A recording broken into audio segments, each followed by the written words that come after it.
Assalamualaikum warahmatullahi wabarakatuh. Alhamdulillahirabbil alamin. Wassalatu wassalamu ala asrofil anbiya'i wal mursalin Sayyidina Muhammadin sallallahu alaihi wasallam wa ala alihi washabihi ajmain, amma ba'du.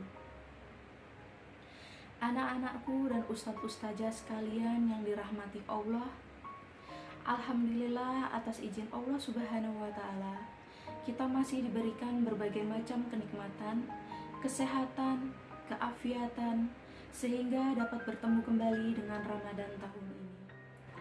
Sholawat dan salam selalu dan tetap tercurahkan kepada junjungan kita Nabi besar Muhammad Sallallahu Alaihi Wasallam beserta keluarga, kerabat, serta pengikut beliau hingga akhir zaman.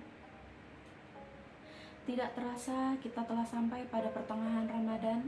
Mudah-mudahan kita selalu disehatkan sehingga dapat menunaikan ibadah Ramadan tahun ini dengan penuh berkah dan hikmah. Amin, amin ya robbal alamin. Pada kesempatan kali ini, saya akan menyampaikan tausiah yang berjudul Pembatal Pahala Puasa, atau yang membuat puasa menjadi sia-sia. Sebelum itu, kita harus tahu dan memahami apa arti puasa. Apakah puasa itu berarti hanya tidak makan dan minum dari terbit fajar hingga terbenamnya matahari? Tentu saja tidak. Puasa tidak hanya menahan diri untuk tidak makan dan minum, namun lebih dari itu. Puasa adalah menahan diri dari segala sesuatu yang tidak diridhoi Allah Subhanahu wa Ta'ala. Dengan demikian, yang dinamakan orang puasa adalah orang yang mempuasakan seluruh anggota badan dan panca inderanya dari dosa.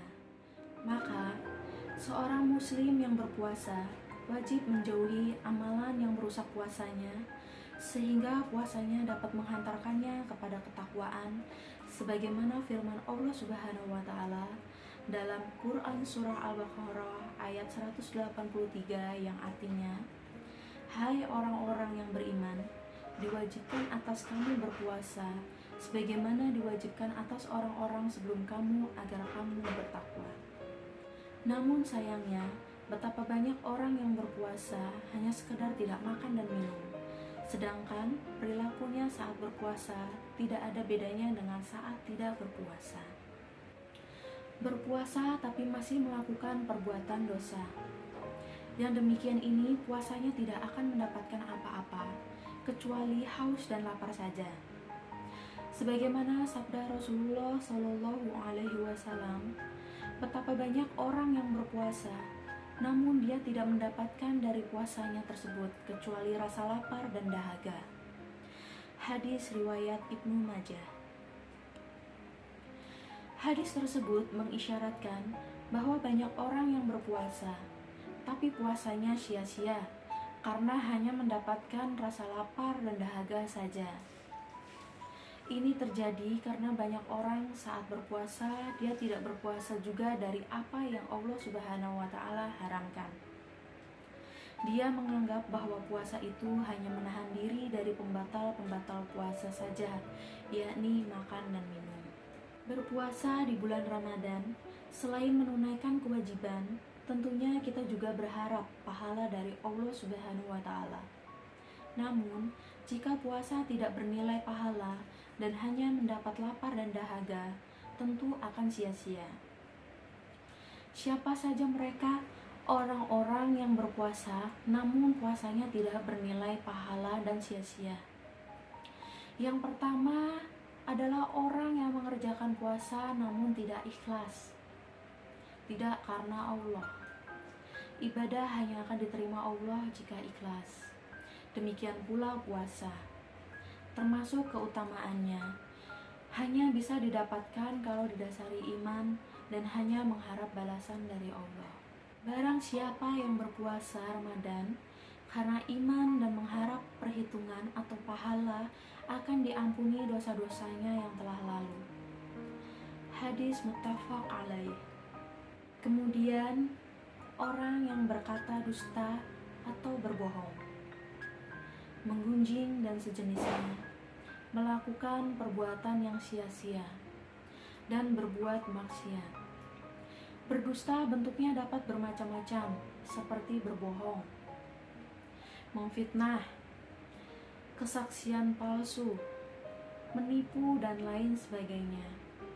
Perbuatan yang berasal dari ucapan atau lisan. Perkataan dan tindakan dusta ini dapat merusak pahala puasa dan menjadikannya sia-sia. Sebagaimana Rasulullah Shallallahu Alaihi Wasallam bersabda, barang siapa yang tidak meninggalkan perkataan dusta dan tetap mengamalkannya, maka Allah Ta'ala tidak butuh kepada puasanya. Hadis riwayat Bukhari.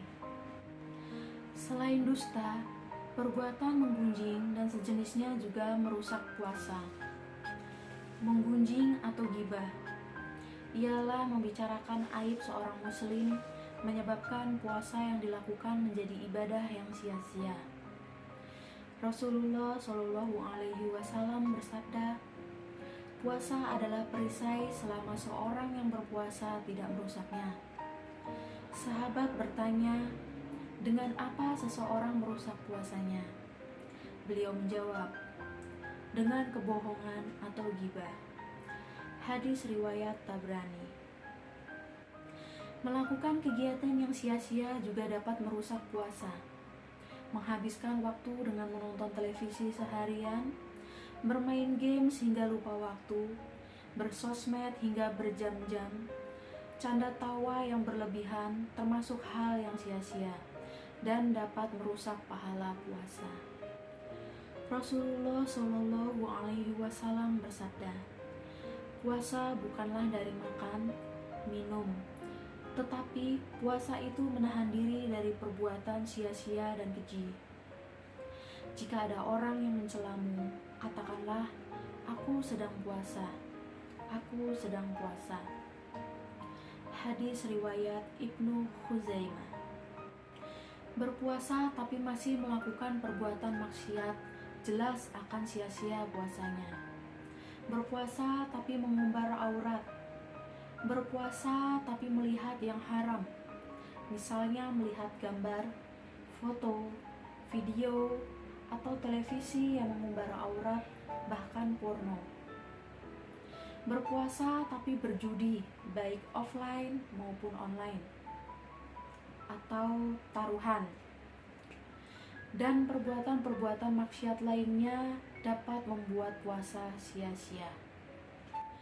Oleh karena itu, sebisa mungkin selama menjalankan puasa, tahanlah diri dan semua panca indera kita dari semua perbuatan maksiat dan dosa. Jagalah lisan, mata, telinga, kaki, dan tangan dari hal-hal yang dilarang oleh Allah Subhanahu wa Ta'ala. Menahan hawa nafsu memang tidak mudah, tetapi bisa disiasati dengan mengisi waktu dengan membaca Al-Quran, bersolawat, berzikir, mendengarkan kajian Islam, berkumpul dengan teman-teman yang salih, ataupun dengan menyibukkan diri dengan aktivitas yang bermanfaat lainnya. Mari selama puasa kita waspadai perbuatan-perbuatan yang merusak puasa, agar puasa kita tidak sia-sia, dan semoga Allah Subhanahu wa Ta'ala memberikan keberkahan kepada kita semua, kesehatan, umur panjang, sehingga kita dapat bertemu kembali dengan Ramadan yang akan datang. Demikian materi tausiah yang dapat saya sampaikan. Akhir kata, saya mohon maaf jika ada kesalahan maupun kekhilafan dalam penyampaian materi tausiah kali ini.